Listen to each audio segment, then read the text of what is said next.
Ayan. Welcome back. Eto guys, at iba na naman ang aming mall na pupuntahan. Sa wakas, ibang mall ang pupuntahan namin. At sa wakas, matagal na namin itong plano na puntahan. At ngayon lang namin napag-isipan na baguhin na naman ang aming pupuntahan ngayong araw na dito. Pinakamalaking mall din ito. Kaya guys, see you then. Dito kami ngayon mamamasyal. Haba niya, no?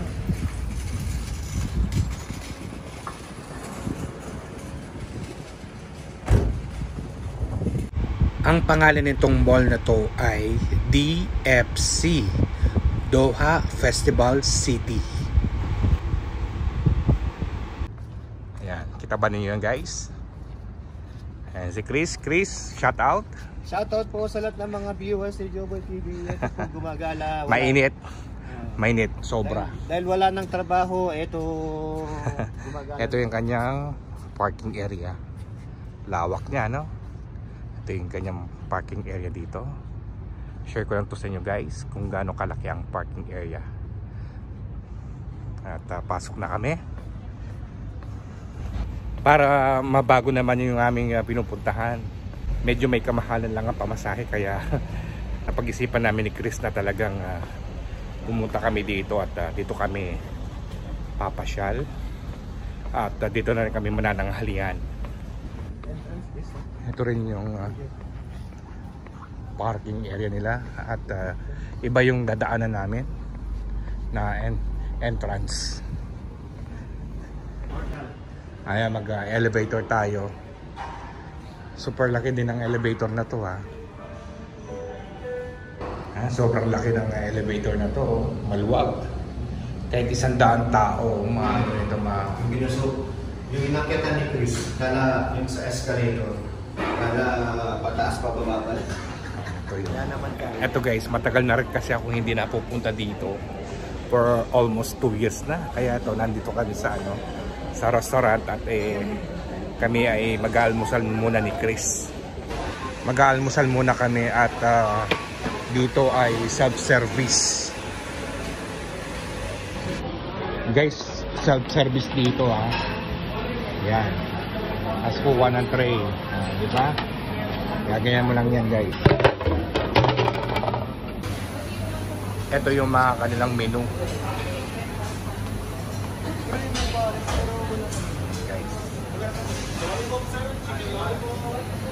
At mag-uumpisa ka dito kung anong dadaklutin mo, diba? For almost 2 years na ako hindi nakakapunta dito guys, kaya talagang bigla namin na miss Chris ito, kaya ito yung aming plano na pumunta dito. At talagang eksakto ay hindi ako masyadong kumain kagabi, kaya ngayon naka-reserve yung aking gutom. Kaya dyan lang po kayo guys, at mamimili muna kami ng aming maalmusalan. Pipili ka na lang kung ano yung combo para sa breakfast mo. Pipiliin mo. Yeah, I think that one I want, you know. Thank you. How are some croissants po? We have some chicken lollipop. Okay, Thank you so much. 19 po.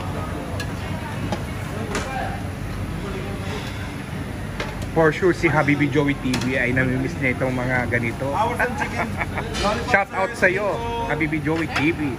Kaya ito po ang serve ng aming breakfast. May libre na itong kape, di ba? Hindi pa. Meron. And ano? There's still free coffee. Yeah. With coffee. That's separate. Separate, sir. Guys, matignan nyo. Wow! Talagang nakakagutom na. Talagang chicken lollipop karay. Yan. Talagang gusto ko lang tikman itong cheese stick. Thank you. Guys, maraming din mga Pilipinong kumakain dito. Take a look din. Di ba? Na nakigulo talaga.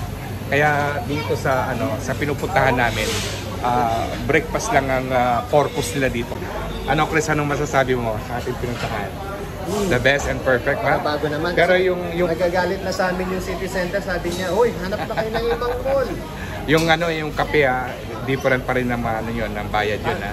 Kaya punta na tayo sa ano, doon may kape doon. So magkakashare muna tayo. Magbayad na tayo ha.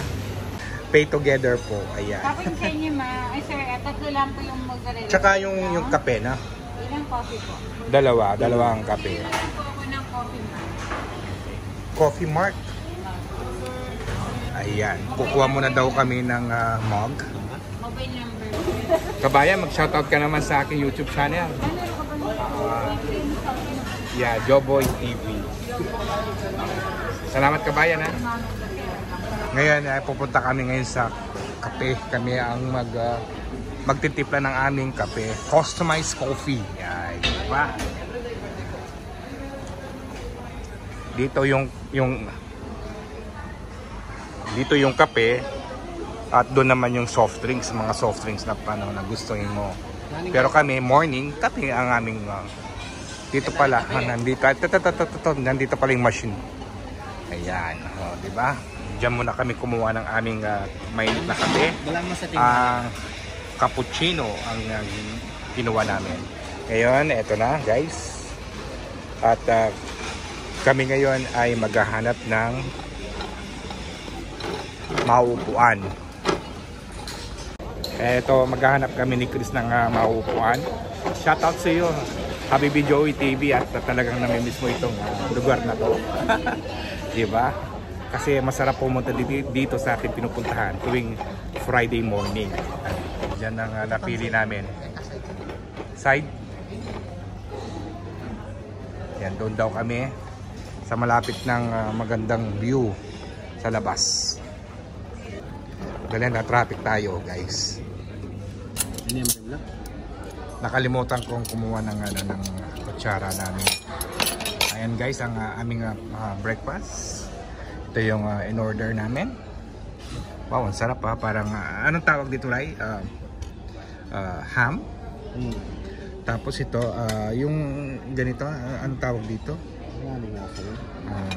Mushroom. Beans.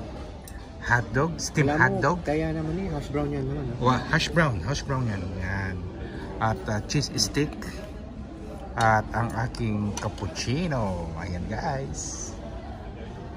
Kaya bago muna kami lalarga ni Chris na mamamasyal dito sa buong mall na to, kakain muna kami. At least meron kaming panlaban sa aming pagpapagod sa paglalakad.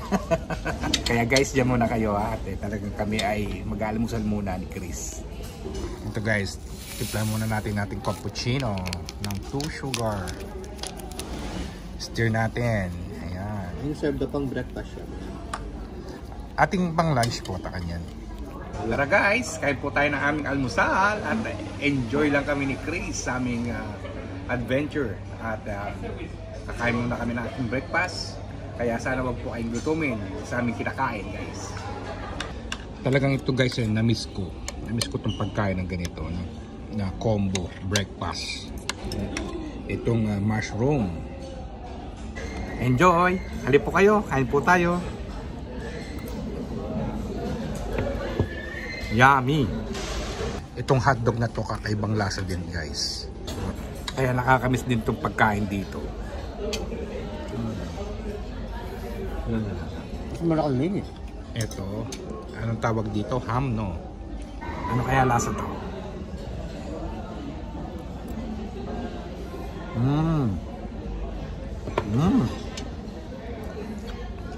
Parang lasang beef tapa.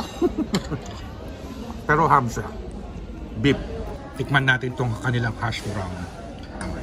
Husgahan ko ha. Titikman ko kung alin ang masarap. Yung kinakainan namin ni Chris. Paboritang bahay namin kasi may hash brown doon.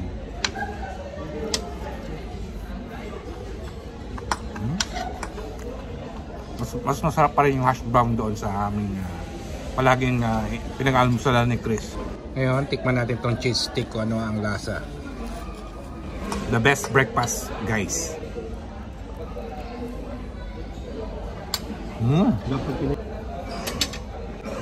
Hindi siya maalat.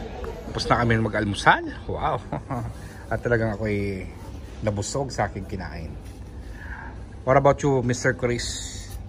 Okay Anong masabi mo sa lang. ating breakfast? Fair, to be honest. Di, parang di niya nagustuhan yan. Medyo maalat yung sausage. Sanay kasi kami sa matatabang na ulam na pagkain. Ay naku guys, hindi rin ako makahinga sa busog. Ang magiging ano na nito ay talagang kami ay maglalakad para bumaba yung aming kinain. Ano? At ihanda na namin mga tiyan namin para sa susunod na kainan. Go!